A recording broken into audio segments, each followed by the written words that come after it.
आइए आज हम एक प्यारे से बच्चे की कहानी सुनते हैं। किसी गांव में एक बूढ़ा व्यक्ति अपने बेटे और बहू के साथ रहता था। परिवार सुखी संपन्न था, किसी तरह की कोई परेशानी नहीं थी। बूढ़ा बाप, जो किसी समय अच्छा खासा नौजवान था, आज बुढ़ापे से हार गया था। चलते समय लड़खड़ाता था, लाठी की ज़रूरत पड़ने लगी। चेहरा झुर्रियों से भर चुका था। बस अपना जीवन किसी तरह व्यतीत कर रहा था। घर में एक चीज़ अच्छी थी कि शाम को खाना खाते समय पूरा परिवार एक साथ टेबल पर बैठकर खाना खाता था। एक दिन जैसे ही शाम को जब सारे लोग खाना खाने बैठे, बेटा ऑफिस से आया था। भूख ज़्यादा थी, सो जल्दी से खाना खाने बैठ गया और साथ में बहू और उसका बेटा भी खाने लगा। बूढ़े हाथ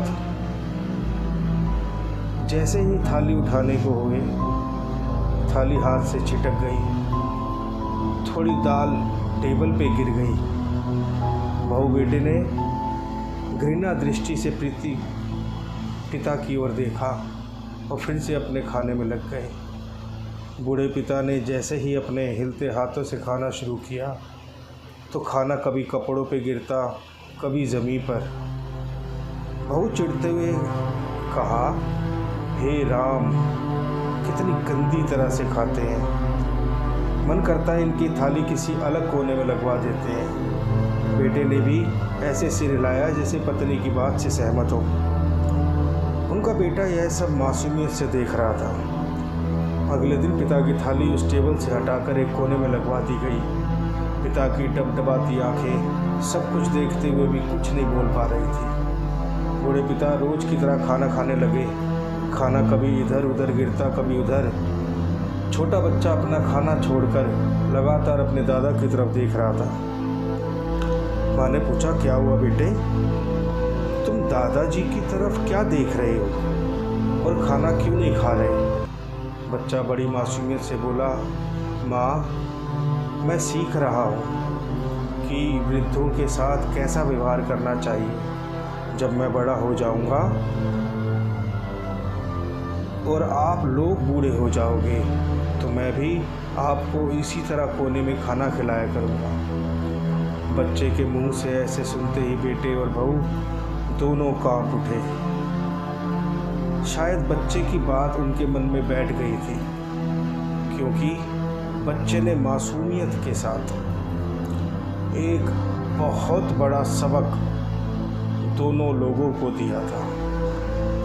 बेटे ने जल्दी से आगे बढ़कर पिता को उठाया और वापस टेबल पे खाने के लिए बिठाया, और बहू भी भागकर पानी का गिलास लेकर आई कि पिताजी को कोई तकलीफ ना हो। इस कहानी से हमें क्या शिक्षा मिलती है? हमें ये शिक्षा मिलती है मेरे साथियों, माँ बाप इस दुनिया की सबसे बड़ी पूंजी है। आप समाज में कितनी भी इज्जत कमा लें या कितना भी धन इकट्ठा कर लें, लेकिन माँ बाप से बड़ा धन इस दुनिया में कोई नहीं। और साथियों, जो कोई भी मेरी इस छोटी सी कोशिश को देख रहा होगा, आप सबसे विनम्र निवेदन है कि मेरी इस छोटी सी कोशिश को आगे बढ़ाने में, मुझे आगे बढ़ने में सहयोग करें।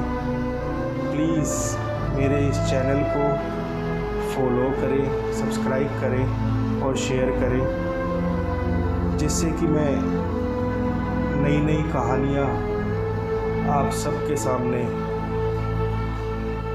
प्रस्तुत कर सकूं।